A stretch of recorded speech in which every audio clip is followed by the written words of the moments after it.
Hello everyone की खबर सकलोरे भावना part 2 ভিডিওটো আহি গল যিসকলে পার্ট 1 টু চোৱা নাই হেতু চাই লবাগে আৰু এফালে প্ৰৱেশ কৰি আছে তক্ষকৰ পাছতে প্ৰৱেশ কৰিছে কাশ্যপ মুনি তো লৰাটো একেবাৰে সৰু হয় আৰু সি বহুত ধুনিয়া কৰিলে দেই মানে চৰিত্ৰটো অনুসৰি ভালেই কৰিছে তাৰ পাছতে এফালে প্ৰৱেশ কৰিলে ৰম্ভা দেৱী আৰু ৰম্ভা লৈছে পাহিয়ে তো পাহিও খুব ধুনিয়া কৰিলে তাৰ পাছতে ৰম্ভাই নিজ কাৰ্য উদ্দেশ্যৰ বাবে অন্য ঠাইলৈ গমন কৰে তাৰ পাছত এফালে কালদৈত্য ৰম্ভা দেৱীৰ প্ৰেমত পৰে আৰু ৰম্ভাক বিবাহ কৰিব বিচাৰে আৰু ৰম্ভা পলাই তাৰ পাছতে সভাত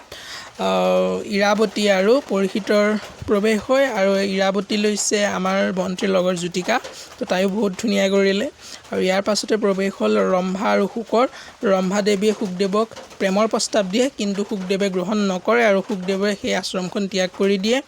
আৰু যিসকলে মোৰ ভিডিঅ'সমূহ চাই থাকে লাইক কমেন্ট শেয়াৰ কৰি দিবা আৰু যিসকলে ইনষ্টাত চাই আছে তেওঁলোকে ফলো কৰি দিবা তা অন্য এটা ভিডিঅ'ত আকৌ লগ পাম ধন্যবাদ।